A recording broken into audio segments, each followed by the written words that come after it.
오늘 말씀의 제목은 여자여 내 믿음이 크도다라는 제목입니다. 오늘 마태복음 15장 21절 이하에서 예수님이 행하시는 세 가지 사건이 나옵니다.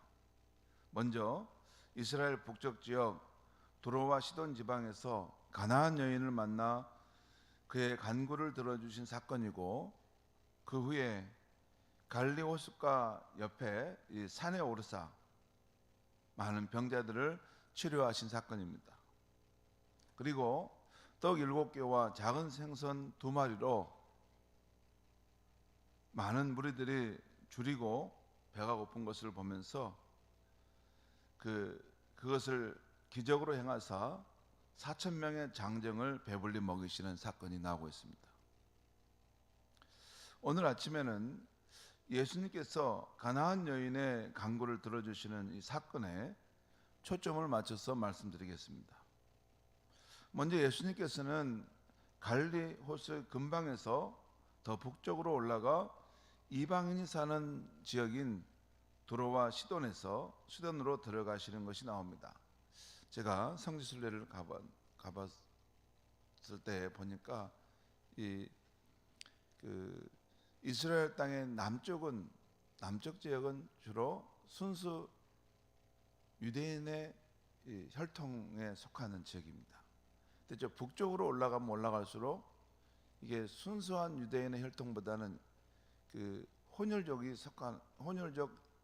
속하는 그런 지역이 됩니다. 왜냐하면 저쪽 북쪽으로도 이렇게 많은 이방 민족들의 침입에 들어왔기 때문에 그랬던 것 같아요. 우리도 그렇지 않습니까? 북한의 신의주 쪽에, 이쪽에는 중국과 저쪽 만주 지방에서 이렇게 우리나라를 침입해온 민족들이 많았기 때문에 북쪽으로 갈수록 순수한 유대인의 혈통보다는 피가 섞이고 또 이방인들이 들어와서 사는 곳이 많습니다. 그런데 예수님께서 사역하시는 이 갈릴리 호숫가 주변, 갈릴리 지방도 북쪽이지만 오늘 말씀에 나오는 이 두로와 시돈 지방은 더 북쪽으로 올라갑니다. 그러니까 이방인들이 더 많이 사는 곳으로 지금 예수님 올라가셨다는 것이죠. 21절 22절 말씀을 제가 읽겠습니다. 예수께서 거기서 나가사 두로와 시돈 지방으로 들어가시니 가나안 여자 하나가 그 지경에서 나와서 소리질러 이르되 주 다윗의 자손이여 나를 불쌍히 여기소서 내 딸이 흉악하게 귀신 들렸나이다 하되, 이 두로와 시돈 지방은 엘리야 선지자가 흉년이 있을 때 그쪽에 들어가서 사렙다 가부를 만난 그 지역이기도 하는 것으로 제가 알고 있습니다. 예수께서 이렇게 유대인들과 함께 하시다가 거기서 나와서 두로와 시돈 지방으로 들어가셨다는 것이죠. 그런데 그 지방으로 들어가셨는데 그때 가나안 여인 하나가 그곳에서 나와서 소리 지르면서 이렇게 말했다는 것입니다. 주 다윗의 자손이여 나를 불쌍히 여기소서 내 딸이 흉악하게 귀신 들렸나이다. 이 여인이 왜 예수께 나와서 소리 지르는지 이 강구하는 내용에서 분명하게 알 수 있죠. 그러니까 자기 딸이 흉악한 귀신에 들렸는데, 예수님, 당신은 능력과 권세를 가지고 계신 분이오니 내 딸을 불쌍히 여겨주셔서 이 딸을 고쳐주십시오 라고 했던 것입니다. 그런데 여기 보면 이렇게 소리를 질렀다라고 하는 걸 보면 보통 쉽게 접근 가능하고 대화할 수 있으면 소리 안 지르지 않습니까? 그러죠? 쉽게 접근할 수 있고 쉽게 접견하고 만날 수 있는 상황이 되면 누가 소리 지릅니까? 그런데 그 당시 여성들은 이렇게 남자들 사이에 함께 들어오지 못하도록 하는 것도 있고, 또 예수님의 제자들이 예수님 주변을 옹이하고 가기 때문에 접근할 수 없었던 것 같습니다. 그래서 다급한 마음으로 소리 지르면서 예수님의 발걸음을 멈추게 하고자 했던 것이죠. 자, 이렇게 가난한 여자 하나가 예수님께 나와 귀신 들린 자기 딸을 불쌍히 여기달라고 간구하게 되는데요. 다시 23절 24절 말씀을 또 제가 읽겠습니다. 예수는 한 말씀도 대답하지 아니하시니 제자들이 와서 청하여 말하되 그 여자가 우리 뒤에서 소리를 지르오니 그를 보내소서. 놀랍습니다. 예수님이 이런 그 냉담한 태도를 보인 적이 거의 없는데 그 여인의 간구에 대해서 한 말씀도 대답하지 않았다. 한 말씀도. 눈치도 주지 않았다는 것이죠. 눈길도 주지 않았다는 것이죠. 그 여인은 너무 애타게 소리 지르면서 계속 쫓아오고 예수님은 한 말씀도 대답하지 않으시게 되자 이 상황이 지금 분위기가 참 이게 너무 이게 어색한 상황이고 너무 참 이게 어쩌면 무거운 상황입니다. 이게 뭔가 어떻게 조치를 취하셔야 될 텐데 아니 예수님이 갑자기 왜 무슨 일이 있으신가? 그래서 제자들이 중재하고 나서는 거지 않습니까? 제자들이 그 사이에 끼어들어서 예수님 저 여자가 우리 뒤에서 저렇게 소리 지르면서 우리에게 따라오는데 어떻게 좀 해야 되지 않겠습니까? 말씀이라도 한 말씀 해주셔야 되지 않겠습니까? 제자들은 다 알고 있었습니다. 예수님이라면 한순간에 그 여인의 간구를 응답하여 주실 줄 알아서 예수님 어떻게 고쳐주셔서 저 여인을 보내줘야 되지 않겠습니까? 라고 말씀한 것이죠. 24절 보겠습니다. 예수께서 대답하여 이르시되 나는 이스라엘 집에 잃어버린 양 외에는 다른 데로 보내심을 받지 아니하였노라 하시니 제자들의 그 중재를 예수님 눈치채시고 너희들은 지금 내가 저 여인의 간구를 들어줘서 속히 보내달라 그 말이지. 하지만 내가 분명히 말하는데 나는 이스라엘 집에 잃어버린 양 외에는 다른 데로 보내심을 받지 아니하였다. 이렇게 딱 거두절미하면서 끊어버린 것입니다. 사실 예수님은 그러면 뭐 이스라엘의 그 잃어버린 백성들만 구원하신가? 그렇지는 않습니다. 이 사역의 우선순위인데 예수님은 자기 당대 유대 지방 이스라엘 백성들을 먼저 복음화하는 것을 행하셨고 그 후에는 제자들에게 너희는 모든 민족에게 나가서 복음을 전하라 하면서 그 하나님 나라 복음을 맡기시지 않습니까? 아무튼 예수님 당시 자신은 이스라엘 지역의 범주 안에서 살 것이라는 것을 예수님이 지금 말씀하고 있는 것입니다. 그렇게 제자들과 대화하는 중에 다시 25절 26절 말씀 읽겠습니다. 여자가 와서 예수께 절하며 이르되 주여 저를 도우소서. 대답하여 이르시되 자녀의 떡을 취하여 개들에게 던짐이 마땅하지 아니하니라. 제자들과 대화하는 중에 있을 때 여자가 와서 예수께 절하면서 엎드려 절하면서 주여 저를 도우소서. 정말 겸손한 태도로 예수님의 긍휼하심을 구하고 있죠. 그런데 이때에도 예수님은 놀라운 말씀을 하십니다.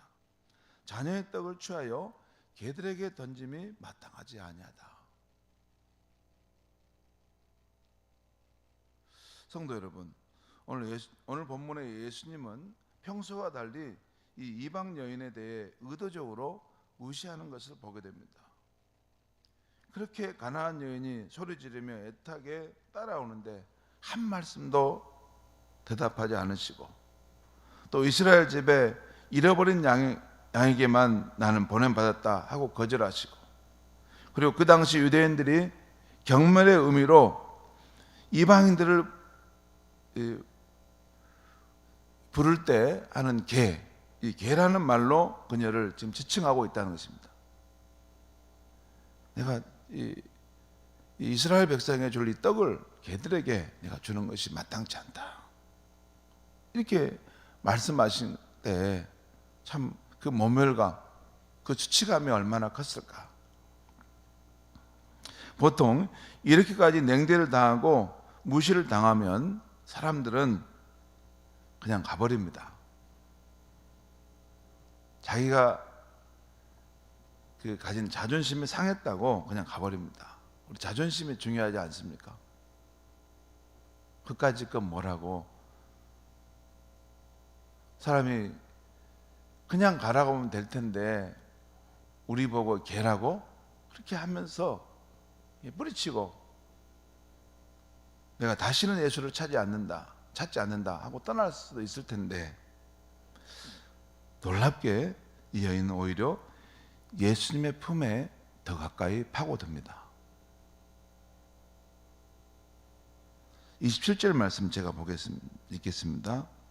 여자가 이르되 주여 올소이다 마는 개들도 제 주인의 상에서 떨어지는 부스러기를 먹나이다 하니, 참 이 여인이 지혜롭기도 하고 참 믿음이 귀한다, 보배와 같은 금보다 귀한 믿음을 가졌구나 하는 생각을 하게 되는 건데,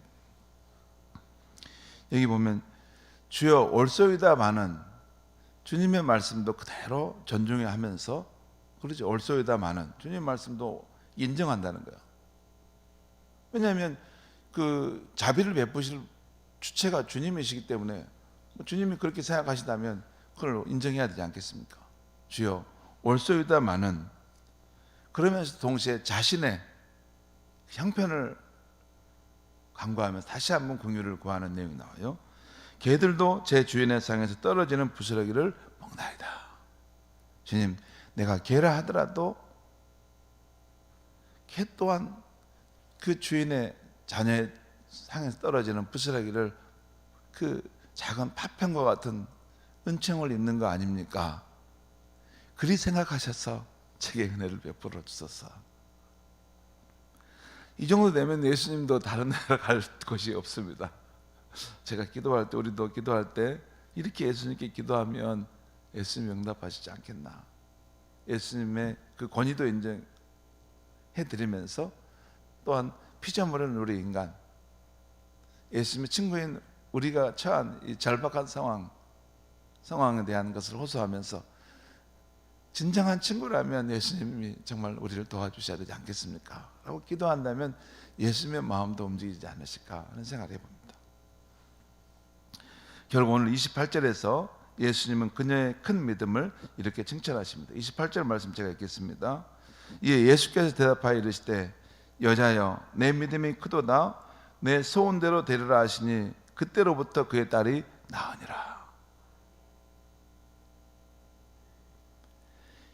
이 여인의 믿음을 크다고 말씀하시고 내 소원대로 너희 딸이 나을지어다 말씀하셨고, 그 예수님의 그 권세 있는 말씀이 그 딸을 치유하는 그런 역사를 나타냈다는 것이죠.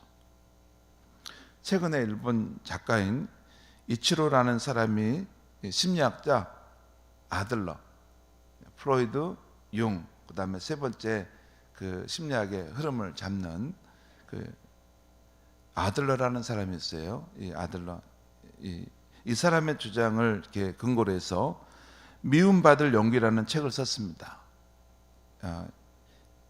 인간의 행복, 자유는 주변의 환경이나 인간의 어떤 그 유전적인 것에 의해서 영향받지 않고 나의 주체적인 결단에 의해서 살아갈 수 있다, 행복과 자유를 누릴 수 있다 라는 그 아들러의 주장을 받아서 미움받을 용기, 남이 날 미워할 것을 미워해도 나는 내 뜻대로 그 길을 가겠다, 자유롭게 선택하는 그런 주체적인 삶, 요 미움받는 용기라는 책을 썼는데, 바로 이 가나안 여인의 이 모습이 그런 모습임을 보게 됩니다.